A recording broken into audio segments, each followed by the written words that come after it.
The Calgary Flames were a playoff team a year ago, and after a very ambitious offseason, you can tell they want to raise the bar in 2017-18. Joining us now, Glen Gulutzan, head coach of the Calgary Flames. Glen, thanks for doing this. Welcome back to Tim and Sid. How you doing? I'm doing good. How are you guys? Very good, very good. Glen, I swear, one arena question, and then I'm going to move on.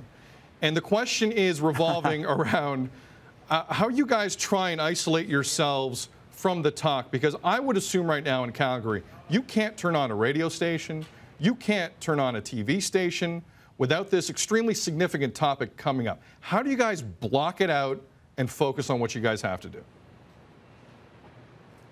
You know, I try not to turn on those things at the best times, but, you know, for us, and I think Gio said it the best, is that, you know, that doesn't affect a lot of the guys in this room. By the time an arena gets built, you know, 4 or 5 years, whether there's a deal or not, it's a long time out. So us coaches don't get too concerned about that far out, and the players are echoing that too. All right, I promised one, and I'll move on from that. You nearly were a 100-point team in the standings a year ago. You nearly got there. You're fairly confident you can get there this year. What has to happen, Glen? What has to change with your club? Well, we have to have a better start, for sure. And, you know, you look at the league and you look at the history of who makes the playoffs. 94, which we had last year, doesn't guarantee you a spot. So, you know, our goal isn't so much the 100 points. Our goal is still the same, to get into the playoffs. But sometimes it's 96 and 98. So you need to get close to that number all the time. So it's a good goal for us to set. And who knows where that 8th place or the 3rd place numbers will be. So I just think we need to have a better start. Our specialty teams need to be better out of the gates.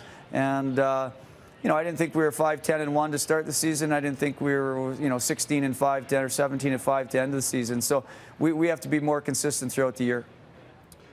Some of your nucleus obviously is extremely young, and they got a taste of postseason action last year. It wasn't a long taste, but they got a taste. How important was that in their development, and what do you think they drew from it?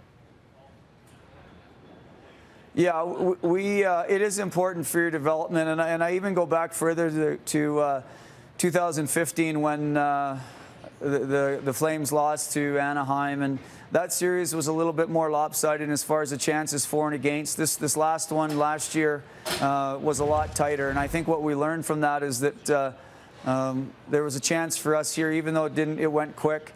We were in every game. It's the little things, it's the details, it's the little things that matter.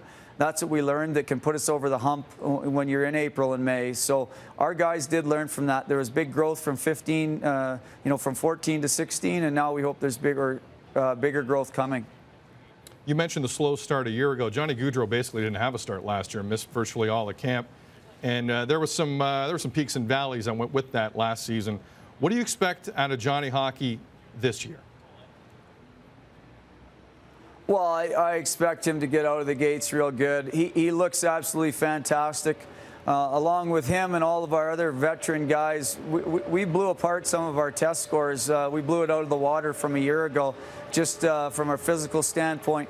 All of our veteran guys, including Johnny, are way higher in all their marks. It's a testament to how much work they put in. And you know what? Doesn't have the contract hanging over his head. Didn't miss training camp. You know, he's in unbelievable condition. All of our guys are excited. You know, everybody's familiar a little bit with the coaching staff and each other. I expect all of our guys to get off to good, strong starts. Glen, when you're talking test scores, was that a message from you to the guys at the end of season meetings, or was that something that as a group they said, let's just be in better shape next training camp? Yeah, I think it was the group. Obviously, our captain leads all that. But I also think it's going back to one of the first questions you asked me is what did we learn from the playoffs? And everybody, we decided in here before we left we were going to raise our standard with how we were going to approach things. And I think with the excitement that Brad generated with lots of the acquisitions in the summer, I think guys had, and the taste they had in their mouth from the playoffs, I think that really fueled them during these summer months, and they've done a heck of a job. They blew out some you know, records that have been long-standing here for 10 years. We not only had 1 or 2 veteran guys, but 3 or 4 beat records that have been here for 10 years. So they came back with a renewed sense of focus. I wanted to separate Mike Smith and Travis Hamonic here, but I'm having a hard time doing that considering the effort to bring both guys in, the impact they could play for you. I know camp isn't that long yet, but what have you seen from those guys on the ice and off the ice with their new teammates? Yeah, well, the first thing is, even off the ice, how well they fit in. Great competitors, great people.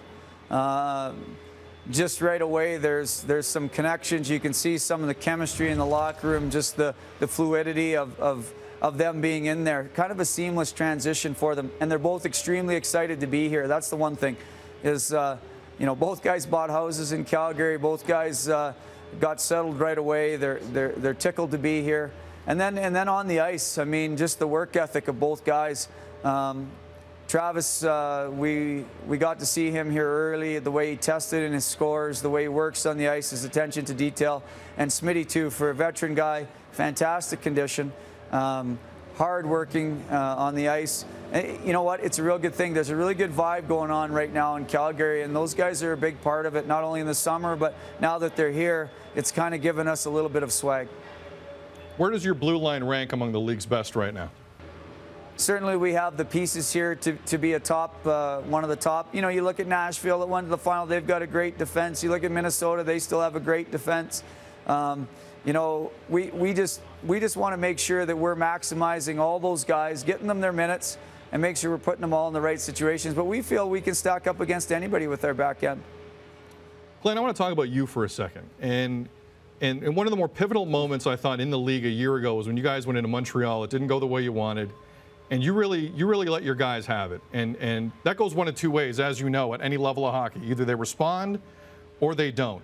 Did you hesitate at all before doing that after the Montreal game? And did your guys respond the way you thought they would after that?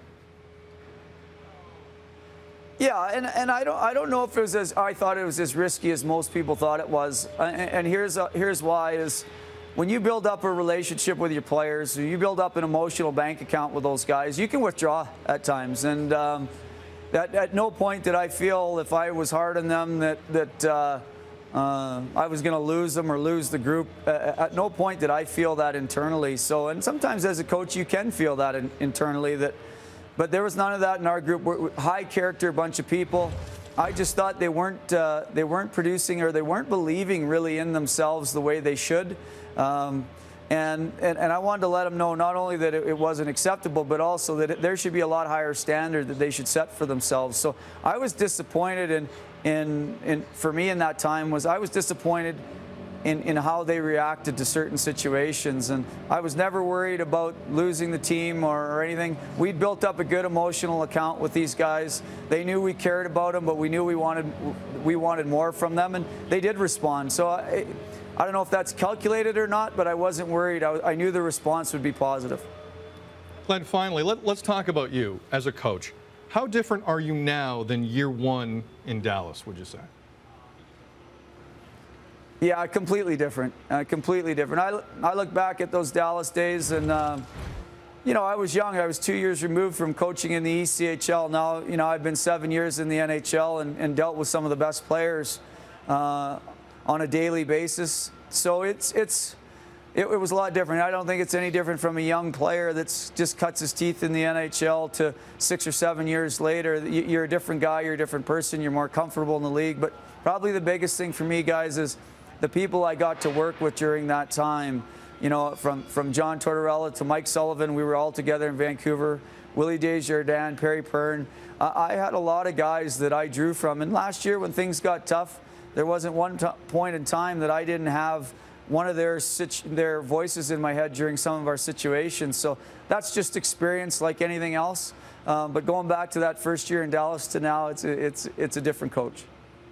A different coach, a different team here. There's a lot of expectations on paper. It looks pretty solid. Glenn, I know how busy it is this time of year.